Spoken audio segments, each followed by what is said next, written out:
దేవుడు ఎక్స్పెక్ట్ చేసేటటువంటి ప్రత్యేకమైనటువంటి అనుభవం మనుషుని దగ్గర నుంచి దేవుడు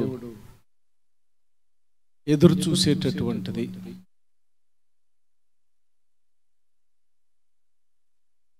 అందరూ చెప్దాం, సహవాసము అని చెప్పండి.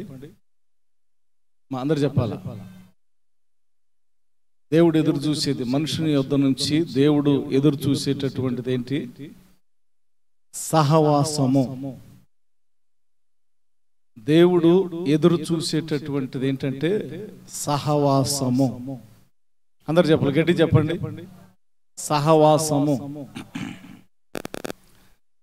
సో సహవాసము అనేటటువంటిది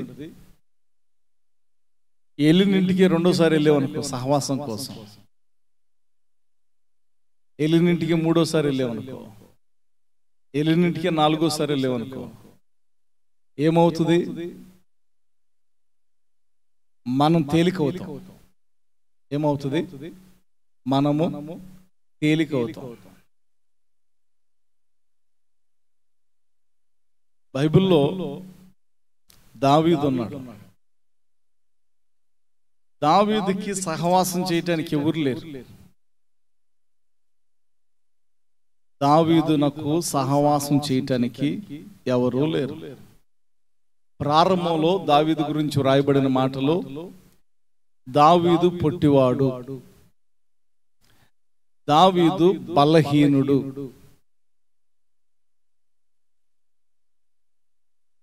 ఇంకా 2-3 ఉన్నాయేమో తెలియదు కానీ లేఖనం సెలవిస్తా ఉంది, దావీదు అన్నలో ఆర్మీకి సెలెక్ట్ అయ్యారు కానీ సైన్యానికి యుద్ధం చేయటానికి సైన్యానికి సెలెక్ట్ అయ్యారు కానీ దావీదు సెలెక్ట్ అవ్వాల. కారణం పొట్టివాడు, కారణం బలహీనుడు.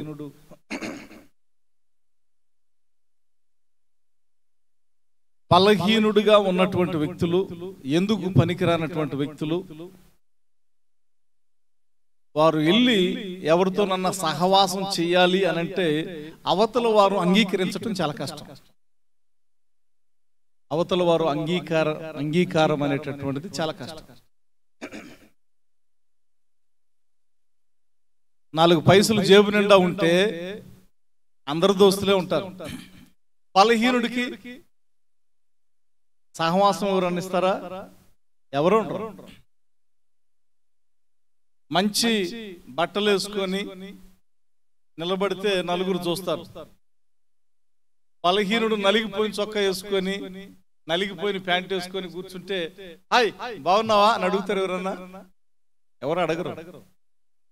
బలహీనులు, పొట్టివారు, ఎందుకు పనికిరానటువంటి వారు, వారిని జనాలు లెక్క చేయరు.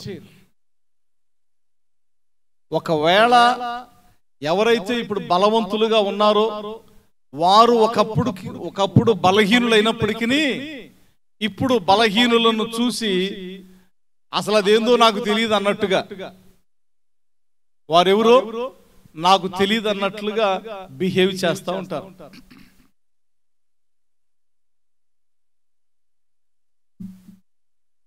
కాకరకాయ పట్టుకొని కేకరకాయ అన్నట్టు,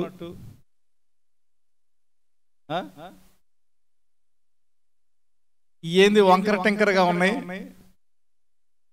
దేని పట్టుకొని, చింతకాయలు పట్టుకొని, నేను ఎప్పుడు చూడలేదు, ఇదేంది వంకర టెంకరగా ఉంది. ప్రారంభ దశ మర్చిపోతూ ఉంటారు. నేను ఒకప్పుడు అక్కడి నుంచే వచ్చాను కదా అనేటటువంటిది ఉండదు. మనిషికి మితం ఉండదు. మనిషికి ఏముండదు? మితం అనేది ఉండదు. ఒక 1000 రూపాయలు సంపాదించుకున్నాం, లేదా 10,000 సంపాదించుకున్నాం, లేదా 10 కోట్లు సంపాదించుకున్నాం, అంతటితో మితం ఉండదు. ఇంకా ఏదో సంపాదించాలని, ఈ రాత్రి ప్రాణం పోతే ఏం చేస్తాడో తెలియదు కానీ ఇంకా సంపాదించాలని. అది ఎవరు అనుభవిస్తారు? ఎవరో అనుభవించేదానికి నువ్వెందుకు పాటుపడాలి? మనిషిని మనిషిగా చూడొచ్చు కదా. మనిషి భావములు గౌరవించాలి కదా. మనిషి యొక్క వ్యక్తిత్వాన్ని హరణం చేయకూడదు కదా. మనిషి విలువలను అణగదొక్కకూడదు కదా. నీకు బలముందని నీ బలమంతా ఎదుటోడి మీద ప్రతాపం చూపించకూడదు కదా. అలాగూ చూపిస్తే నీకు కూడా ఒకరోజు వస్తుంది. నీకు కూడా ఒకరోజు తాడిని తన్నేవాడు ఉంటే తాడి తలను తన్నేవాడు వస్తాడంట. ఎవరు వస్తారు? తాడిని తన్నేవాడు ఉంటే తాడి తలను తన్నేవాడు వస్తాడంట. నాకు ఎదురు లేదు, నేను ఏదైనా చేయగలను. అది వెర్రవేగటం ఎంతవరకు అనంటే that's not ever lasting life. అది జీవితాంతం ఉంటది అనేటటువంటిది నీ భ్రమ. లాగి 10 మోషన్స్ అయినాయి అంటే, ఇరోషనాలు అయినాయి అంటే మంచం మీద పడుకోవాలి, లెగవటానికి కూడా ఒప్పుకుండదు. వాడు ఎలాంటి నీళ్లు తెచ్చి ఈ ఫిల్టర్ వాటర్ అని అంటే తాగాల్సిందే. ఏ టాబ్లెట్ ఇచ్చినా ఆ టాబ్లెట్ కూడా చూసుకోలేనటువంటి స్థితిలోకి వెళ్ళిపోయినా కానీ ఆశ్చర్యపడాల్సిన అవసరం లేదు. ఎంత సంపాదించినా నువ్వు ఆఖరిలో ఎవరో ఒకరి దయా దాక్షణ్యాలతో బతకాల్సిందే.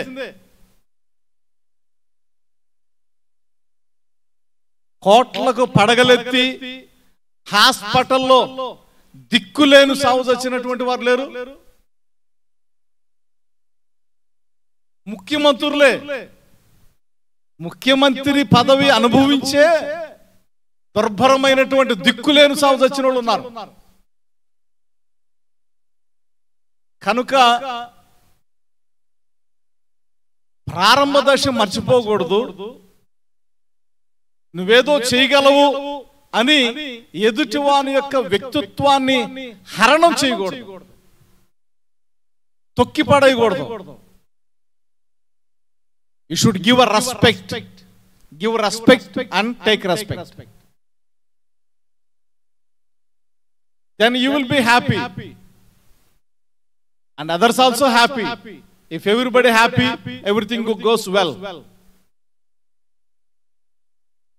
Otherwise you will get a consequence. Right? So దావీదుని ఎవరు దగ్గరకు రానిట్లేదంట.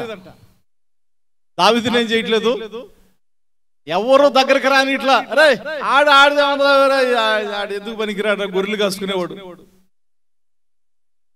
ఎవడు ఆడు గొర్రెలు కాసుకునేవాడు రా, ఎందుకు ఆడితో ఉంటే మనకు కూడా అదే వస్తుంది. ఆడితో ఉంటే ఏమొస్తుంది, మనకు కూడా అదే వస్తుంది. కనుక అరే తరం ఏంట్రా.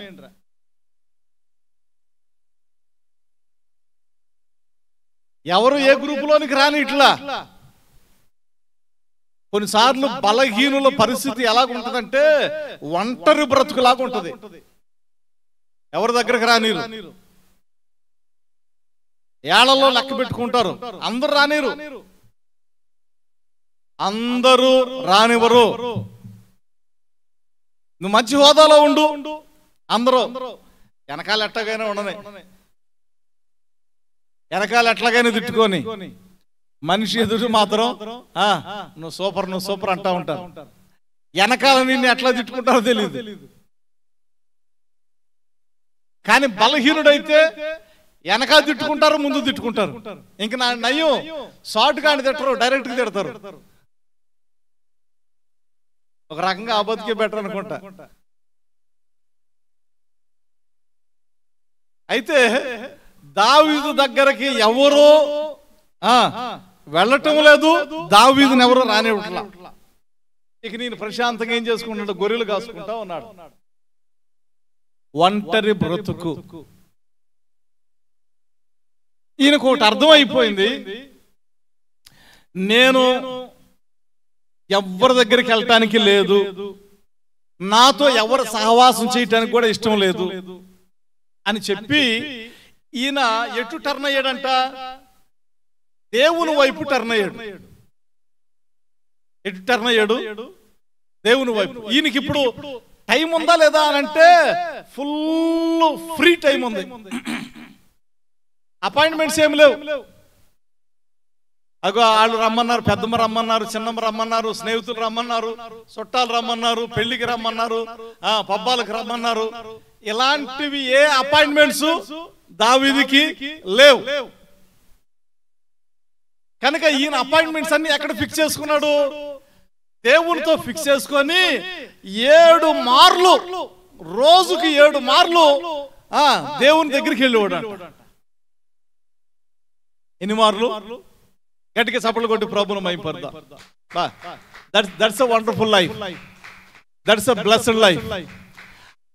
ఆ జీవితం కన్నా ఆశీర్వాదకరమైనటువంటి జీవితం లేదు.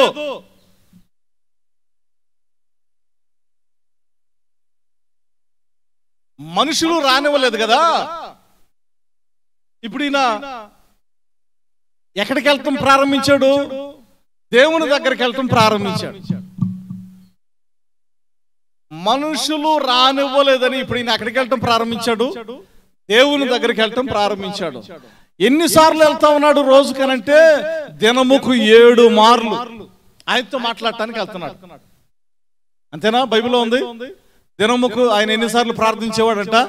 7 మార్లు ప్రార్థన చేసేవాడు.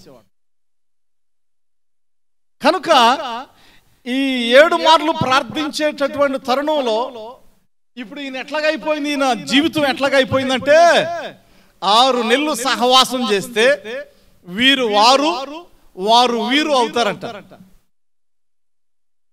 ఇప్పుడు ఈయన ఎవరితో సహవాసం చేస్తున్నాడు? దేవునితో సహవాసం చేస్తా ఉన్నాడు. ఆయన ఎవరు? రాజులకు రాజు, ప్రభువులకు ప్రభు. ఈయనెవరు? గొర్రెలు కాసుకునేటటువంటి వ్యక్తి. ఇప్పుడు ఈయన కూడా ఎట్లాగా అయిపోయాడు? రాజు మాత్రమే కాదంట, కొన్ని రాజ్యాలకు రాజు అనగా చక్రవర్తి పొజిషన్ లోకి వెళ్ళిపోయాడు. దేవునికి స్తోత్రం. హల్లెలూయా, హల్లెలూయా. మనుషులతో సహవాసం చేస్తే మనుషుల హోదానే కలిగి ఉంటాం. మనుషులు కలిగి ఉన్నదే మనం కలిగి ఉంటాం.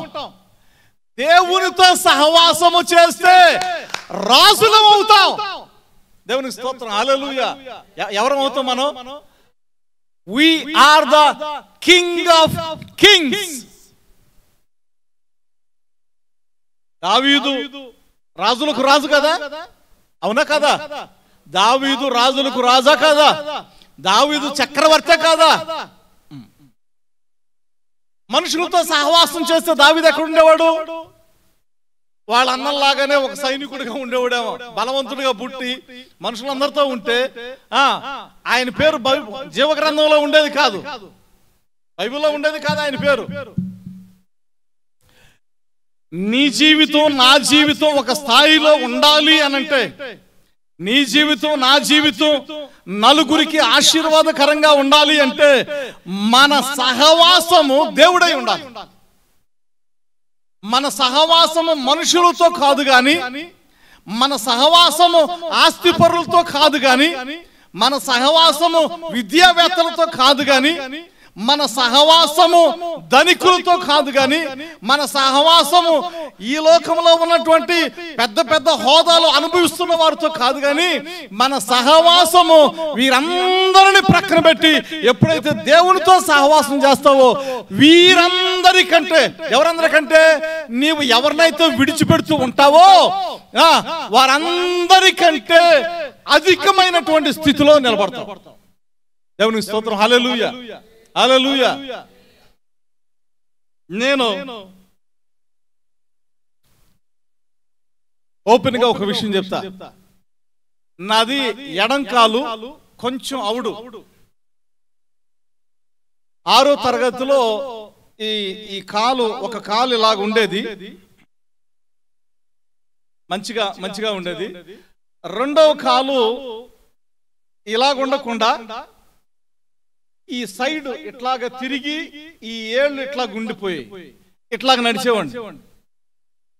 కుడి కాలు ఇలాగ మంచిగుండేది, ఎడమ కాలు చెప్పేసుకోవటానికి కూడా, చెప్పులు తొడుక్కోవటానికి కూడా అనుకూలత లేకుండా ఇలాగ ఉండవలసినటువంటిది ఇలాగ సైడ్కి తిరిగి ఇలాగా ఏళ్ళు ముడుచుకొని ఉండేవి. దీన్ని 6వ తరగతిలో ఆపరేషన్ చేయటానికి 24 కుట్లు వేయడం జరిగింది. ఇప్పుడు కొంచెం షూ వేసుకోవటానికి కానీ చెప్పులు వేసుకోవటానికి కానీ అనుకూలంగా ఉంది, దేవుని స్తోత్రం. అయితే 4, 5, 6 తరగతులు చదివేటప్పుడు మా వీధిలో ఉన్నటువంటి వారు ఒకసారి బాగా గుర్తు, చాలా చాలా భయంకరంగా ఏడిపించారు. ఈ కాలు అవుడు అనేటటువంటి నెపంతో అందరూ ఎగురుకుంటా గేలి చేసుకుంటా నన్ను హేళన చేసినటువంటి సందర్భం ఇప్పటికీ గుర్తుంది నాకు. అప్పటి నుంచి నేను నలుగురిలో తిరగటం ఆపేశా. నలుగురు అన్నటువంటి చోటుకి నేను వెళ్ళేవాడిని కాదు. ఇప్పుడు కూడా నేను నా గ్రామం గనక వెళితే అరుగు మీద కూర్చున్నటువంటి దాఖలాలు లేవు. నాకు 15వ సంవత్సరం నుంచి 15వ సంవత్సరం లేకపోతే 14, 12వ సంవత్సరం నుంచి ఇంచుమించు 12, 13 సంవత్సరాల నుంచి నేను నలుగురిలో గ్రామంలో అరుగు దగ్గర కూర్చొని కానీ లేకపోతే నలుగురితో తిరిగి గల్లీలు తిరిగేటటువంటి సహవాసం కానీ లేదు. నన్ను లోకం పట్టించుకోవాలా, లోకం గేలి చేసినటువంటి సందర్భం, లోకం తృణీకరించినటువంటి సందర్భం. ఈ చదువు ఉంది అని అంటే తల్లిదండ్రులకు చదువు లేదు కాబట్టి నాకు కూడా అంతగా చదివేటటువంటి ఆ జ్ఞానము అందించేవారు లేరు. ఇప్పుడు నమిక ఉంది, ఆమెకు రాదు గనక అది ఎలాగో పలకాలో చెప్తా ఉన్నాం, దాన్ని ఎలాగో రాయాలో చెప్తా ఉన్నాం. తప్పు పలుకుతా ఉంటే అమ్మ అలా కాదు పలికేది ఎలాగా అని చెప్తా ఉన్నాం. అలా చెప్పడానికి తల్లిదండ్రులు చదువుకోవాలా. సో వారి దగ్గర నుంచి చదువు పరంగా జ్ఞానం పొందుకోవటానికి అనుకూలత లేదు. నాన్నగారు మా తండ్రి గారు చదువుకున్నాడు కానీ ఏనాడు కూర్చోబెట్టుకొని చదువు నేర్పినటువంటి దాఖలాలు లేవు. ఆయన మంచిగా చదువుతాడు. అయితే అలాంటి స్థితిలో దేవుని పాటలు పాడుతూ ఉండేవాడిని. ఏది స్కూల్కి 7 కిలోమీటర్లు నడుచుకుంటూ వెళ్ళి 7 కిలోమీటర్లు నడుచుకుంటూ వచ్చేవాడు. దేవుని పాటలు పాడుకుంటూ ఉండేవాడిని. 10వ తరగతి 4 సార్లు ఫెయిల్ అయిన తర్వాత ఈ పాటలు పాడుకునే అలవాటు ఒకటి ఉంది. అప్పుడప్పుడు ఆదివారం దూరదర్శన్లో తెలుగు మూవీ ఒకటి వస్తుంది, ఆదివారం. దానికి ఖచ్చితంగా వెళ్ళేవాడిని. సాయంత్రం మరలా మా తల్లిగారి చేత ఇంట్లో ఉన్నటువంటి నెట్టాడి కట్టేపించుకొని నుప్పులు బాండి అక్కడ పెట్టేసేసి దాని మీద ఎండుమిరపకాయలు వేసి కొడతా ఉంటే దగ్గుతా ఉండేవాడిని. దగ్గితే కొట్టేది, దగ్గితే దెబ్బ పడేది. ఆ రేంజ్ లో శిక్షించే. దేనికి? టీవీలో సినిమా చూసినందుకు. ఏం చూసినందుకు? టీవీలో ఆదివారం సినిమా చూసినందుకు ఆ రేంజ్ లో ఉండేది శిక్ష. ఈమెకి ఫోనే తీలేపోతున్నాం. మా మమ్మీ ఫోన్ ఏదన్నా చూస్తే కొడతానే ఉండేది. పట్ పట్ పట్ పట్ కొడతానే ఉండేది. ఈ రోజుల్లో అట్లాగా అయిపోయారు. ఇక కొడితే ఈ రోజుల్లో అలాగా కొట్టే విధానం లేదు. అలాంటి పరిస్థితి, లోకము లెక్క చేయనటువంటి పరిస్థితి, లోకము గేలి చేసినటువంటి పరిస్థితి. ఆ తల్లిదండ్రులు కూడా ఏదో నేను చదువుకుంటున్నానని అనుకుంటా ఉన్నారు, ఆ జ్ఞానం కూడా రాలేదు. అలాంటి స్థితిలో ఇంకా అలాగున ఈ చదువు కూడా ఫెయిల్ అవుతూ ఉన్నటువంటి తరుణంలో దేవుని సేవకు వెళ్ళాలి అనేటటువంటి వార్త ఒక ఆయన మోసుకొచ్చాడు. రైట్, నేను వెళ్తానని చెప్పా. ట్రైనింగ్కి వెళ్తావా అని అడిగారు. రైట్, నేను వెళ్తానని చెప్పా. నాకు సహవాసం లేదు, లోకంలో సహవాసం లేదు. బైబిల్ కాలేజీకి వెళ్ళిన తర్వాత నా సహవాసం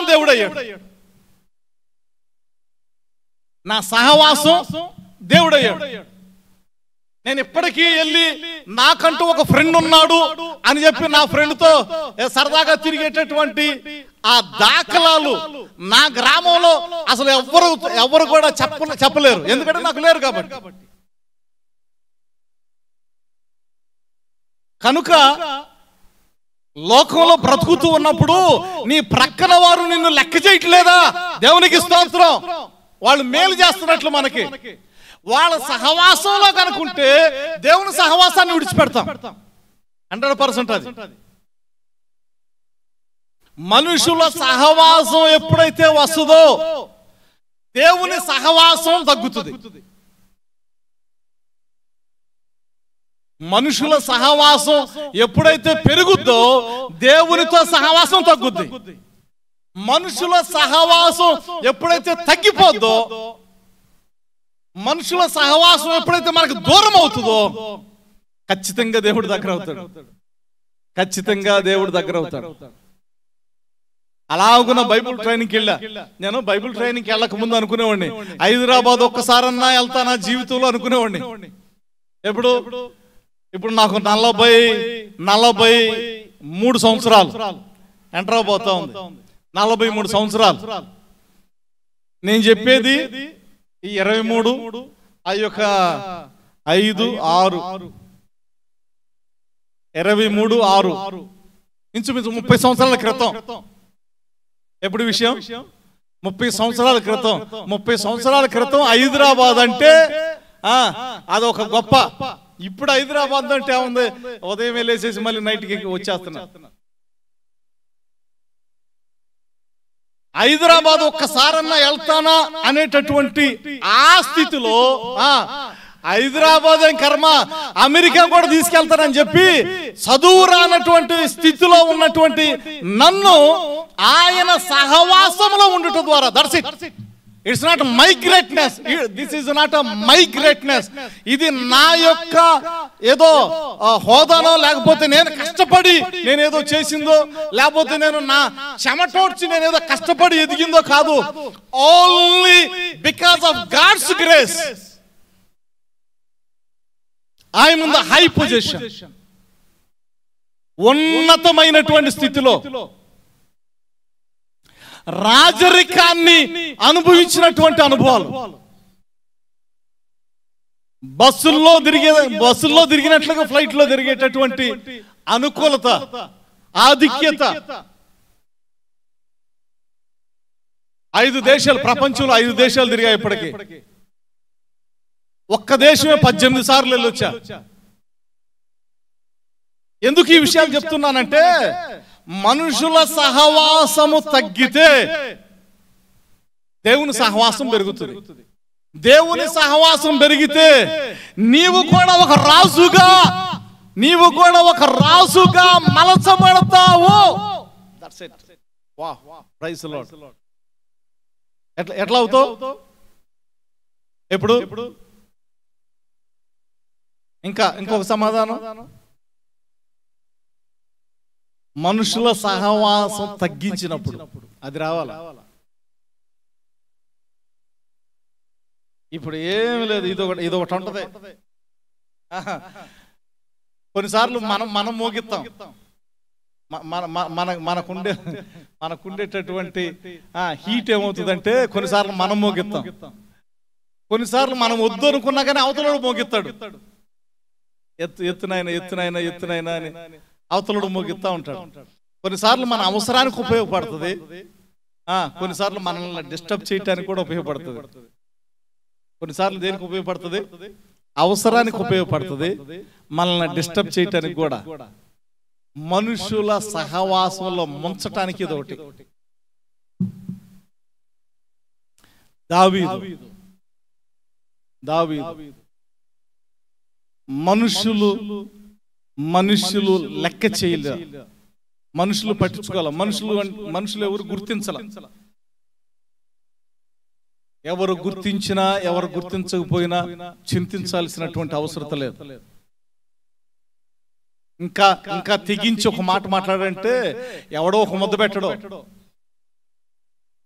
ఎవడో ఒక జత బట్టలు కొనిడు, ఒక జత బట్టలు కొనిచ్చాడంటే వాడు ఏదో పెద్ద సహాయం చేశాడని బిల్డప్ చెప్పుకుంటాడు. అట్లా కొనే రోజులు. ఎవరు ఏం తేరగా పెట్టరు. ఎవరైనా ఆశించే లోకంలో ప్రేమలు లేవు. ఆశించే ఎక్కడో రేరుగా కనపడుతుంది స్వచ్ఛమైన ప్రేమ. ఆశించేవారు ఎక్కువ ఉంటారు. ఆల్మోస్ట్ ఆశించేటటువంటి వారే ఏదో ప్రేమ అనేటటువంటి ముసుగులు కనబడతా ఉంటారు. అది నీకున్నప్పుడే, నీకు లేకపోతే ఎక్కడో చూసినట్టుంది, ఎక్కడో చూసినట్టుంది. ఏంది వంకర టింకరగా ఉన్నాయి, అట్లాగా ఉంటుంది.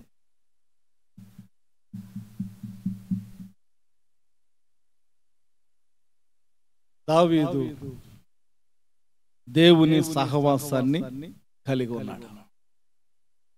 దినముకు 7 మార్లు. అదే మనిషి దగ్గరికి వెళ్తే 7 మార్లు మొదటిసారి ఓకే, రెండోసారి రోజు లెక్కలో రోజులో ఒకటిసారి, మొదటిసారి అయితే ఓకే, రెండోసారి ఓకే సంభవం, మూడోసారి ఆయన జిడ్డు తగులుకున్నాడు, నాలుగోసారి ఎప్పుడు ఇక్కడే ఉంటాయి కాకులు, ఎప్పుడు ఇక్కడే ఉంటాయి కోళ్ళు, ఐదోసారి నాకు పని ఉంది నేను వెళ్తున్నా అని పని లేకపోయినా కానీ తాళం వేసుకుని వెళ్ళిపోతారు. 5, 6, 7 అసలు కనపడరు, పిలుస్తున్నా కానీ నన్ను కాదు అనుకుంటారు. కానీ వాక్యం సెలవిస్తా ఉంది, ఆయన ఎన్నిసార్లు ఆయన దగ్గరికి వెళ్ళినా ఆయన విసుక్కోడంట. ఆయనే చెప్తున్నాడు, విసుకక నిత్యము ప్రార్థన చేయండి. ప్రార్థన చేయండి అంటే అర్థమైంది, నాతో మాట్లాడండి అంటే మీరు విసుగుదలు చెందకుండా నాతో మాట్లాడండి. నాకైతే విసుగు రాదు, నేనున్నదే మీతో సహవాసం చేయటానికి. రోజు సాయంకాలం సమయంలో ఆదాము దగ్గరకు వచ్చేవాడు దేవుడు సహవాసం కోసం. అబ్రహామును స్నేహితుడిగా మలుచుకున్నాడు. దేనికోసం? సహవాసం కోసం. ఆయన మలుచుకొని అంటాడు కదా, నేను చేయబోయేటటువంటి కార్యాలు నా స్నేహితుడైనటువంటి అబ్రహాముకు నేను దాయగలనా అని అన్నాడు. అంటే మనుషునితో అంత డెప్త్ లో ఉన్నాడు దేవుడు సహవాసం చేయటానికి. అంత deepest fellowship God was expecting the deepest fellowship with mankind. మనుషులతో లోతైన సహవాసం కోసం ప్రభు ఎదురు చూస్తా ఉన్నాడు. మనం ప్రభువును పడుచుకోవట్లా. ప్రభు ఎప్పుడు ఎదురు చూస్తా ఉన్నాడు, బట్ వీఆర్ నాట్ కేరింగ్. ప్రభుతో సహవాసం అనేటటువంటిది లేదు. దానియేలు దినముకు 3 మారు ప్రార్థన చేసేవాడు. మోషే ఏకంగా 40 రోజులు ఆయన దగ్గరే ఉన్నాడు. ఎవరి దగ్గర ఉన్నాడు? ఆయన దగ్గర ఉన్నాడు. ఆయన దగ్గర ఉన్నప్పుడు ఇందాక అనుకున్నాం కదా, 6 నెలలు ఉంటే ఏమవుతారు వీళ్ళు అన్నట్టుగా మోషే 40 దినాలు ఉండగానే దేవుని ముఖం వెలిగిపోయినట్లుగా మోషే ముఖం కూడా ఏమవుతుందంట, వెలిగిపోతా ఉంది. మోషే ముఖాన్ని ఏదన్నా కొంచెం ఆయన ఒక బట్ట ముఖాన్ని పెట్టుకో, నీ ముఖం కవర్ చేసుకో ఒక బట్టతో, మేము నీ ముఖాన్ని, నీ ముఖంలో ఉన్నటువంటి తేజస్సును చూడలేకపోతా ఉన్నాం అన్నారు. అదే ఆయన అక్కడుంటే వాళ్ళతోనే ఉంటే అంత తేజస్సు ఉండేదా? లేదు. సో మనం ఎప్పుడైతే దేవునితో సహవాసం చేస్తామో ఆ సహవాసములో ఉన్నటువంటి ఎఫెక్ట్ ఏదైతే ఉందో, ఆశీర్వాదములన్నీ, సహవాసములో ఉన్నటువంటి ప్రతి ఆశీర్వాదం నీవు నేను అనుభవిస్తాం. ఎప్పుడు సహవాసం చేస్తే, దేవునితో సహవాసం చేస్తే మోషే అనుభవించాడు, దానియేలు అనుభవించాడు, దావీదు అనుభవించాడు, అబ్రహాము అనుభవించాడు, ఇస్సాకు అనుభవించాడు, యాకోబు అనుభవించాడు. దేవునితో సహవాసం చేసినటువంటి వారు ఎప్పుడు వ్యర్థులైపోలా, ఆశీర్వాదం కలిగినటువంటి వారుగా అయ్యా. కనుక let's try our best to have deepest fellowship with our Lord Jesus Christ. యేసయ్యతో యేసయ్యతో ఒక చక్కటి బలమైన సహవాసం కలిగి ఉండటానికి ప్రయత్నం చేద్దాం. It will leads you like a most high, it will leads you in the high position which you never expected. నీవు నీ ఊహకు మించిన దానికంటే కూడా, నీ ఊహకు మించినటువంటి స్థితిని, స్థాయిని నీవు చూస్తావు. ఎందుకంటే నేను అనుభవించా. నేను ఏ బ్యాక్గ్రౌండ్ పెట్టుకుని రాలా. మా తాతలో, మా మామలో, మా బాబులో వాళ్ళేదో మంచి పొజిషన్లో ఉండి నన్ను లాక్కొచ్చిన వాళ్ళు కాదు.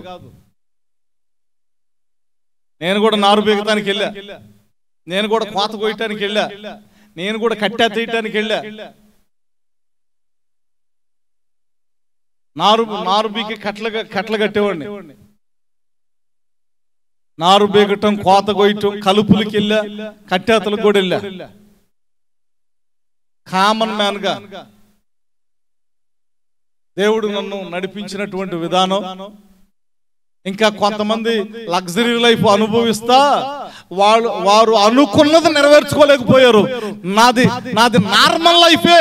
అట్టడుగు స్థితిలో నేను అనుకున్న దానికంటే కూడా ఊహించిన దానికంటే కూడా అత్యధికముగా నా దేవుడు నన్ను హెచ్చించి నడిపిస్తా ఉన్నాడు.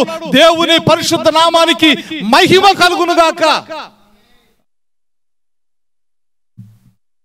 అంత గొప్ప ఆశీర్వాదం ఉంటుంది దేవుని సహవాసంలో. దేవుని సహవాసాన్ని నేను కలిగి ఉన్నాను అంటానికి ఇంచుమించు 10 పాటలు రాశా.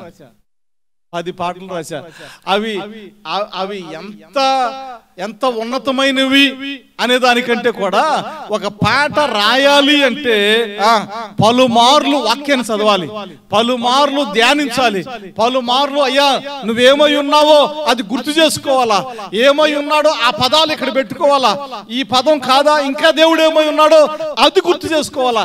అంటే దేవునితో సహవాసం చేయటాన్ని బట్టే నేను పాటలు రాశా. ఎంతో కొంత ఆయన ఎక్స్పెక్ట్ చేసిన దాన్ని నేను రీచ్ కాలేకపోయినా ఎంతో కొంత సహవాసం చేశా. దేవుడు అందరినీ సమానంగా ప్రేమించేటటువంటి దేవుడు. ఎవరైతే ఆయనతో సహవాసం కలిగి ఉంటారో తప్పకుండా వాళ్ళందరినీ ఆయన కృపను రుచి చూపించేటటువంటి దేవుడు. కనుక మనుషుల సహవాసం గురించి కాకుండా దేవుని సహవాసం గురించి వేగిర పడదాం. ఆ సహవాసంలో ఉన్నటువంటి ఆశీర్వాదాలు పొందుకుందాం. ఆశీర్వాదాల్లో దినదినము వర్ధిలింపబడదాం. అట్టి కృప దేవుడు మనకు అనుగ్రహించి నడిపించునుగాక.